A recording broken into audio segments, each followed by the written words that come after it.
PSI Yallaling Konnur ವಿಧಿವಶ, ಇನ್ನು ನೆನಪು ಮಾತ್ರ. 33 ವರ್ಷ ವಯಸ್ಸಿನ ಅವರು ಈಗ ಕಳೆದ ಕೆಲ ದಿನಗಳಿಂದ ಅನಾರೋಗ್ಯಕ್ಕೀಡಾಗಿದ್ದರು ಎನ್ನಲಾಗಿದೆ. ಬಳಿಕ ಅವರನ್ನು ಬೆಂಗಳೂರಿನ ಖಾಸಗಿ ಆಸ್ಪತ್ರೆಯಲ್ಲಿ ದಾಖಲಿಸಲಾಗಿತ್ತು. ಮಂಗಳವಾರ ಚಿಕಿತ್ಸೆ ಫಲಕಾರಿಯಾಗದೆ ಅಸುನೀಗಿದ್ದಾರೆ. ಯಲ್ಲಾಪುರ ಪೊಲೀಸ್ ಠಾಣೆ ಹಾಗೂ ಮುಂಡಗೋಡದಲ್ಲಿ ಪಿಎಸ್ಐ ಆಗಿ ಸೇವೆ ಸಲ್ಲಿಸಿದರು. ಪಿಎಸ್ಐ ಯಲ್ಲಾಲಿಂಗ ಕೊಣ್ಣೂರ್ ಅಕಾಲಿಕ ನಿಧನಕ್ಕೆ ಪೊಲೀಸ್ ಇಲಾಖೆಯ ಹಿರಿಯ ಅಧಿಕಾರಿಗಳು, ಹಲವು ಮುಖಂಡರು ಕಂಬನಿ ಮಿಡಿದಿದ್ದಾರೆ.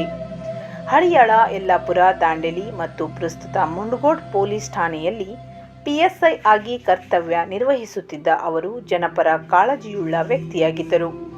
ಠಾಣೆಗೆ ಬರುವ ಪ್ರತಿಯೊಬ್ಬರೊಂದಿಗೆ ಗೌರವಯುತವಾಗಿ ನಡೆದುಕೊಳ್ಳುತ್ತಿದ್ದ ಅವರು ದುಷ್ಟ ಶಕ್ತಿಗಳಿಗೆ ಸಿಂಹ ಸ್ವಪ್ನವಾಗಿದ್ದರು.